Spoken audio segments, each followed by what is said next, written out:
Really happy to see so many people here. I'm really thrilled to moderate this. I love If Then because I love adventurous Broadway musicals, and this is definitely one of those. And we have some really talented members of the team here that I'd love to introduce and bring them on stage, and then we'll start talking. First, we have Pulitzer Prize and Tony winner Tom Kitt, who wrote the show's music. Michael Greif, the show's director. Mr. Anthony Rapp, who plays Lucas in the show. And Jackie Burns, who covers the role of Elizabeth. So I just love that we're at the Apple Store, because the Apple Store literally could have been like a setting in a scene in the show. You know what I mean? I mean, like, what's so great about If Then is it takes place in New York today, basically. That was sort of one of the goals in creating the show, right? I mean, that was like, you wanted people to sort of walk out of the theater and encounter maybe the same characters on the walk home. I mean, that's sort of like what you get when you see the show. Was that sort of one of the jumping points about doing something really contemporary? Well, Brian and I met at Columbia as undergrads. Brian Yorkie. They also wrote Next to Normal together, by the way. And so New York has played a very pivotal role in both of our lives. Living here, working here, finding inspiration here. So it seemed like an appropriate backdrop, and certainly I think people move to New York or live here for opportunity because they love the collisions and the chances that you take living here. People, I think, are dreamers who live here, so that seemed like a wonderful place to set a musical about possibilities. A good place to set it. No, Michael, this show was, obviously Next to Normal was a huge success, one of my all-time favorite shows, just a brilliant collaboration. So the goal was for you guys to all come up with another project together, obviously. So how did that come about? Did this idea get pitched to you? How did you get involved in this specific production, and what was exciting about it for you? It did get pitched to me. What was exciting about it was the opportunity to work with Tom and Brian again and to spend time with their great creative minds and souls. And Adina was also a part of the project from the very beginning. Adina Menzel. That was part of. You may have heard of her. That was part of the pitch.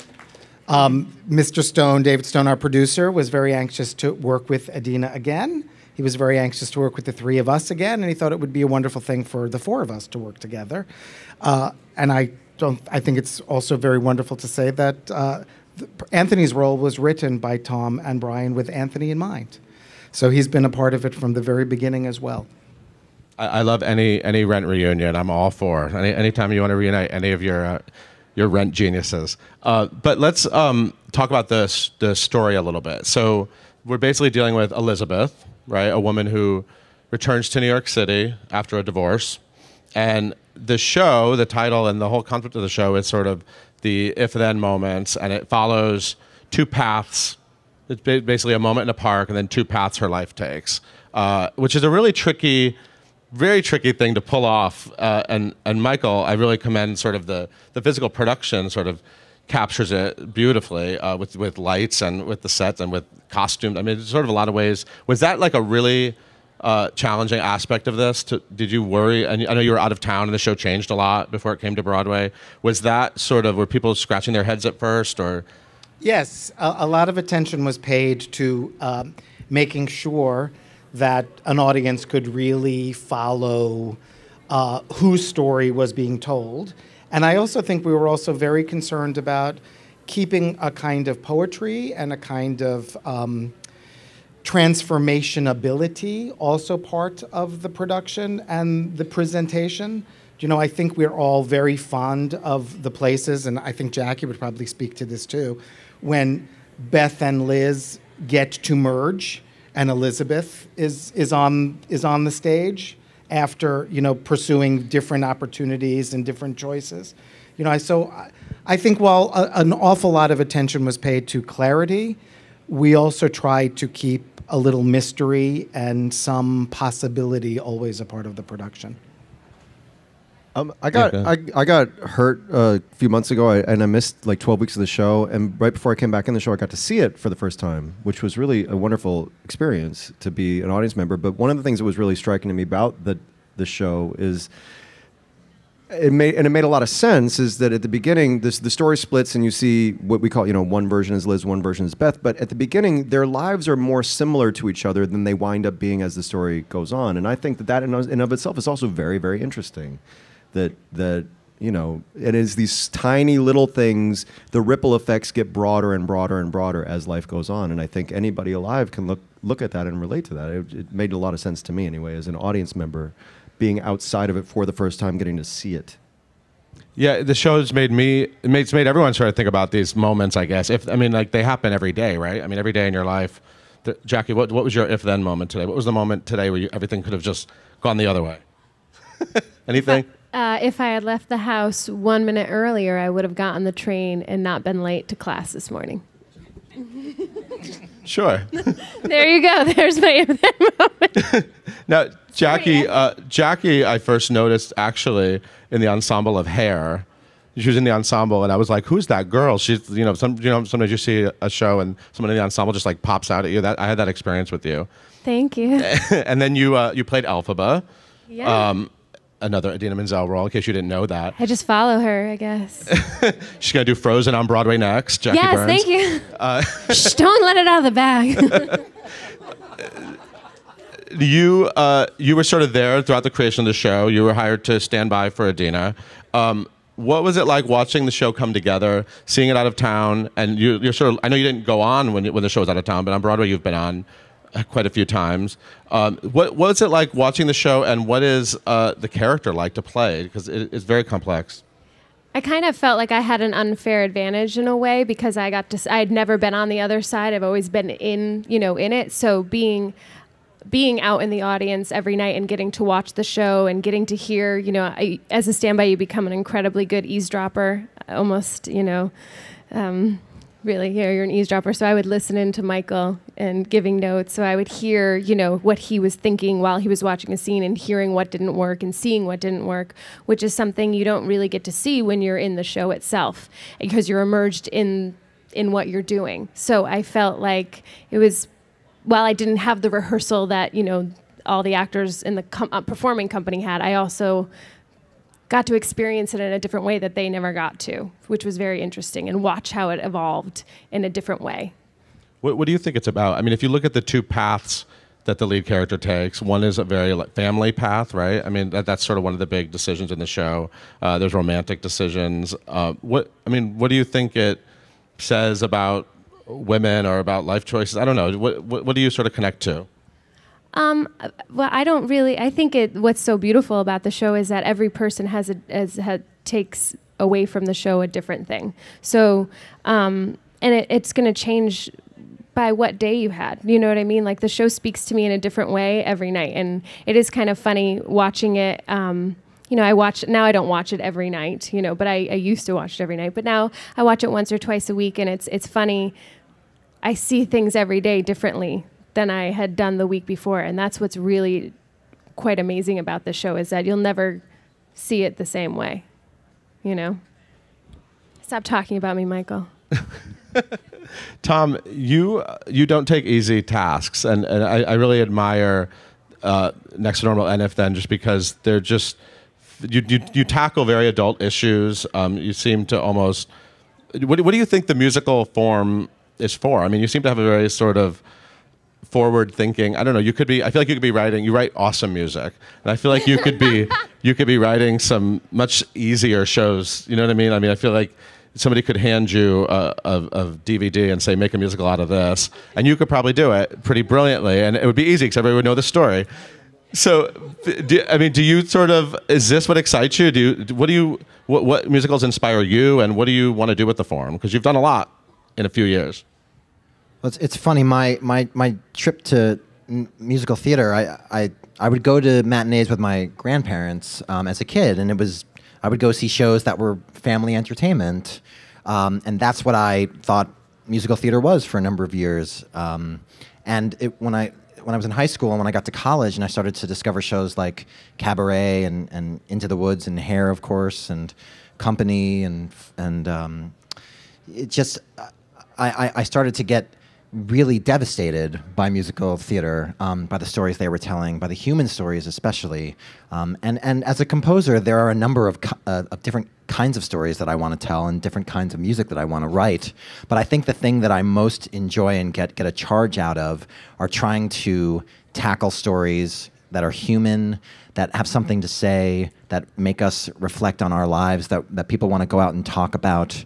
And you know, anyone can get into a conversation and talk about what they think the form should be. You know, everyone has their own opinions about what voice they want to have, and I take pride in the fact that with Next to Normal and If Then, and I think even looking at the shows that, you know, shows like Bring It On and High Fidelity and American Idiot, you know, they're all very different, but at the core for me was a very human story, and I know that when I go see theater like that, that's when I'm most affected.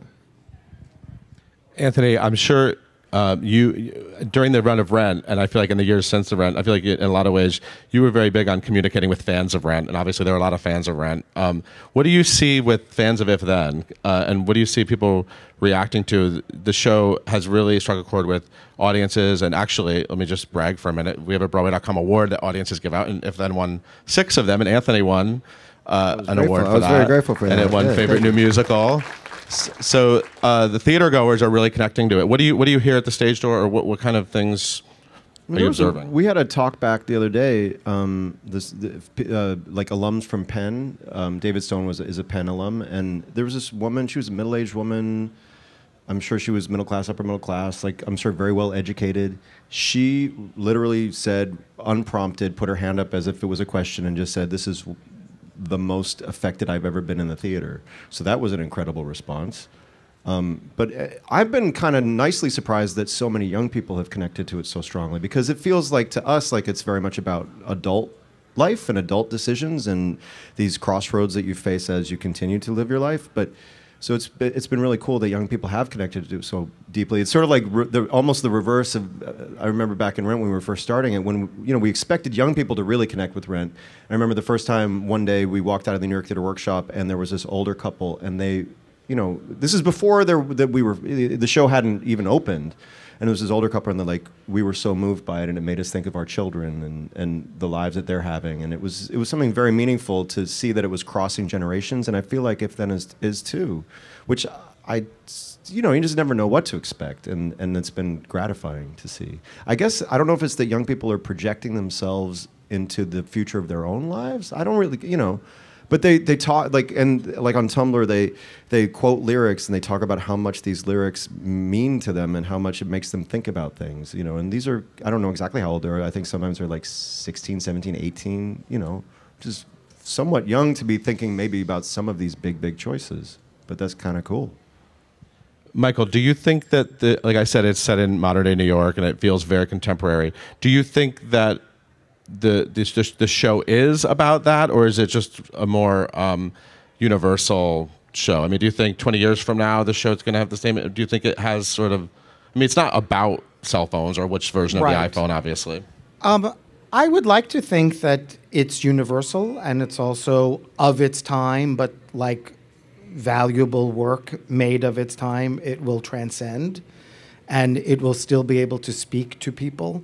I think a lot of what the play is about is finding the way to make the most of anything in your path.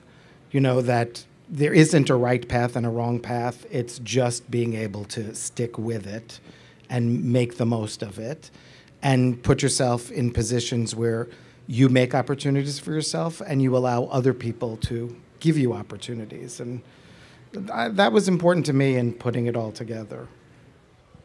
Jackie, is it fun to sing these songs? I mean, I've been listening to this album sort of on repeat, and I love listening. I love singing the songs just to myself. I would never do it publicly. You're going to have that opportunity after the talk back.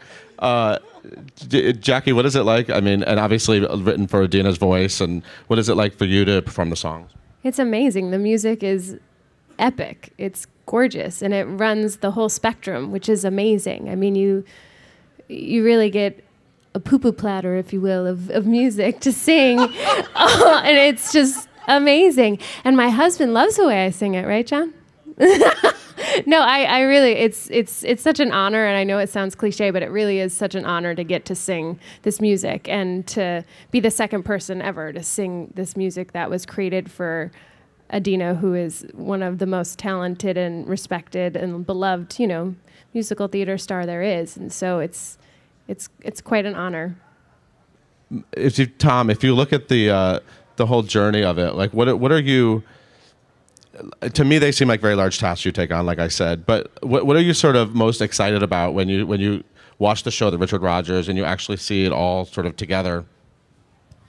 I was just telling Michael that I saw the show last week. I hadn't seen it in a while, and I saw it with my father, who hadn't gotten to come down to Washington D.C. to see it, and this was the first time. So I got to experience it with him for the first time, and also come back to it. And what was so rewarding and wonderful was, just how the actors have even more made it their own. They've discovered moments, some of which I thought, God, why didn't we think of that? Or how did they come to this in this beautiful way? I mean, it's so wonderful when you give it over to the actors and just let them take it. And it's really everything that these people, these incredible collaborators of mine have been saying about how the piece just seems to resonate, and you can watch the audience in the way that they go up and down with both Beth and Liz, and what we really wanted to do, as Michael said, was it's about the path, not the right one, but they both have equal weight in terms of a life, and they have ups and downs, and one is here and one is here, and vice versa. But at the end of the day, I think, as Anthony said, people can relate to that because those are the journeys that we all take, and we hope that it's the right path. But I think that a musical about whether you are destined to find the life you want to live is something worth writing about. Okay, we're going to open up questions from the audience. So if anyone has a question, there's some microphones. Hi, so my name is Arlene. I've seen the show 4 times with plans on seeing it a few more. So I understand, Jackie, what you mean. Every time you see it, you get something out of it. But Anthony, you also mentioned that you got to see it for the first time after being injured. So when you came back after seeing it, did you change anything differently? And I guess, Jackie, to you as well. When you came in, did you change anything that you saw that anyone else was doing after experiencing it as an audience member and then heading back into it in the stage form? I don't know that I consciously did, but I've had the opportunity it's almost like revisiting a role, to come back to it. I mean, certainly Mark is something that I've revisited many times over years, but it's kind of like it's marinated a lot, and so I hope that different sort of flavors and textures and colors have maybe come through. So I didn't consciously go in saying I want to do that differently now, but. I gave me that much more faith. I always had faith in it, but just seeing it from that perspective gave me even more faith in the piece as a whole, and just trusting that it's all there. It had the kind of cumulative effect that I've always thought the piece would have, but being able to sit out in the audience and sort of feel it just gather steam and gather power was really, really meaningful. And then it gave me kind of, I guess, even more confidence in it. And then I was also just so grateful to be well enough to come back and be able to do it. I mean, I actually had to change like the way I sit on the bed because now my knee doesn't bend all the way anymore. So, that's minor. That makes any sense? You did it so well. I have nothing more to say. Hi. First, I just want to say that If Then is my favorite show of all time. It resonates with me like no other show has ever resonated with me. And I've seen it 3 times so far. We'll definitely be coming back and listen to the CD nonstop. That said, I have a question about one of the lyrics that I'm hoping maybe you can explain to me. In my life, I haven't made that many promises, just one to him, now to you too. And I guess this is for Tom. What about the ex-husband? Didn't she promise him something?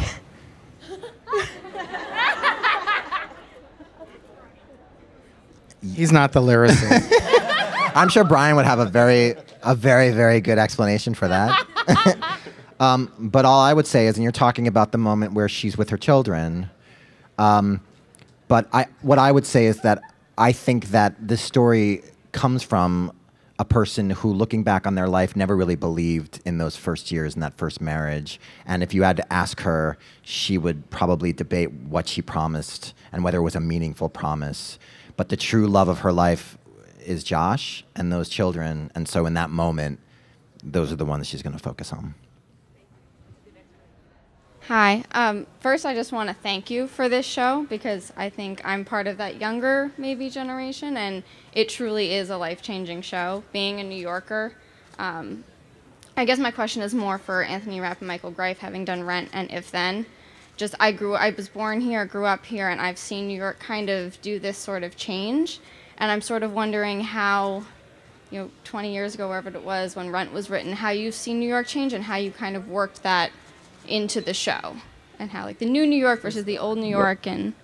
Well, I mean, I lived on 10th Street between First and A for years. And I lived there right when the last Tompkins Square riots happened, and so I was sort of in the middle of one of the most changing neighborhoods, which is now filled with condos and I mean the Benny dream essentially happened in that neighborhood.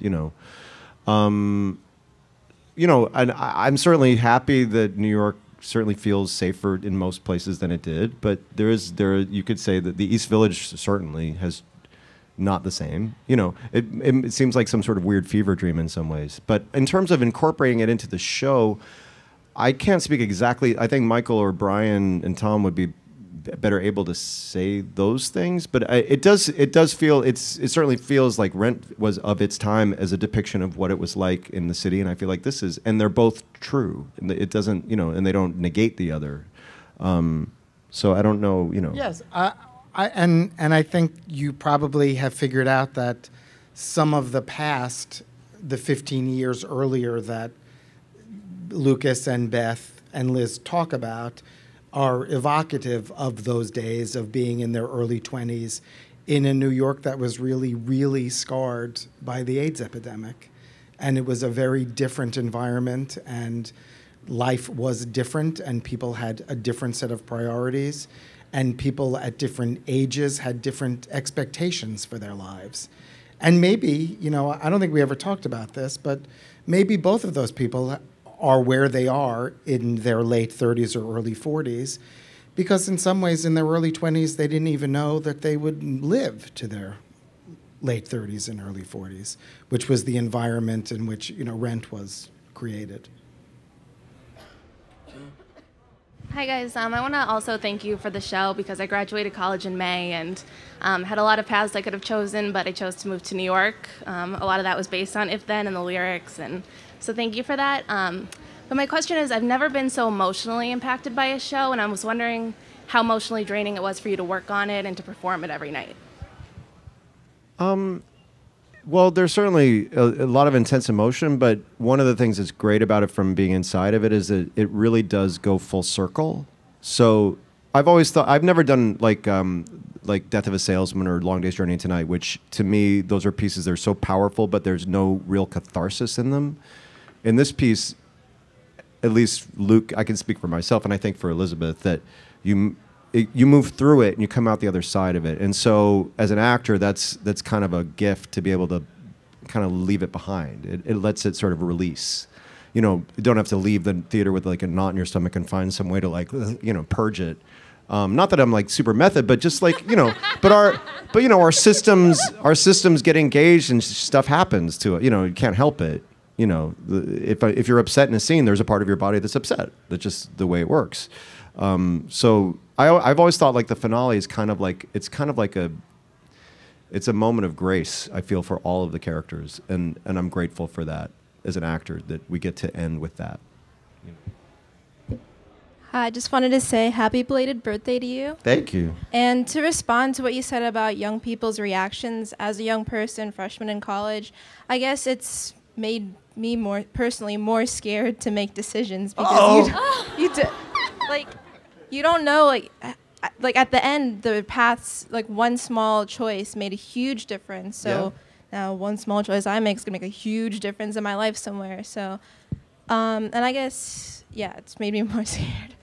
And for you, Jackie, which do you see yourself more as, Liz or Beth? Like, which path would you have chosen if you were in that situation? Oh, God. If you could choose. If I could choose if I wanted to be Liz or Beth? Mm-hmm. Oh, that's rough. I think I'd go with Beth, because then I would still have the love of my life. But you never know what's going to happen after that either. So, it's really a toss-up, God, yeah, that's a good question. I'd have to really think about it. Okay, on that note. Thank you.